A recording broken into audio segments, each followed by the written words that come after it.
கர்த்தருடைய பரிசுத்த நாமத்துக்கு உண்டாவதாக. இந்த நாளுடைய ஆசீர்வாதத்துக்கு ஒரு வேத பகுதி வாசிப்போம்.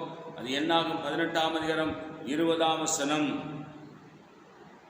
பின்னும் கர்த்தர் ஆரோனை நோக்கி, அவருடைய தேசத்திலே ஒன்றையும் சுதந்திரித்துக் கொள்ள வேண்டாம், அவர்கள் நடுவே உனக்கு பங்கு உண்டாயிருக்க வேண்டாம்.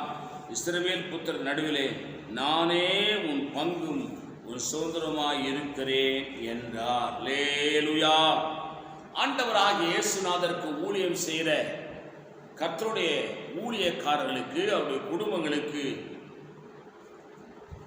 அங்கே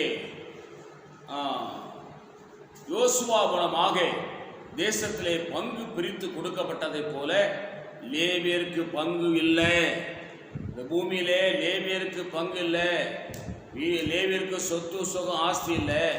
ஏன்னு கேட்டால் சொல்றாரு, நானே அவளுக்கு பங்கும் அவளுக்கு சுதந்திரமாக இருக்கிறேன். அல்லேலூயா. இயேசுநாதன் தான் அவருடைய பங்கு, இயேசுநாதன் தான் அவருடைய சுதந்திரம், இயேசுநாதனுடைய சொத்து. ஆகவே அந்த அளவுக்கு இந்த பூமியிலே நாம் வாழ வேண்டிய இடத்துல இருக்கிறோம். நானே உன் பங்கும் சுதந்திரமாக இருக்கிறேன் என்று கர்த்தர் சொல்கிறார். ஊழியம் செய்கிறவர்கள் விசுவாசை சார்ந்து, பணத்தை சார்ந்து, உறவுகளை சார்ந்து, வேலையை சார்ந்து, பென்ஷனை சார்ந்து, வயல்நிலத்தை சார்ந்து, மிருக ஜீவன்களை சார்ந்து, யாரை சார்ந்து ஊழியம் செய்யக்கூடாது. கர்த்தர் ஒருவரை மாத்திரம் சார்ந்து ஊழியம் செய்ய வேண்டும்.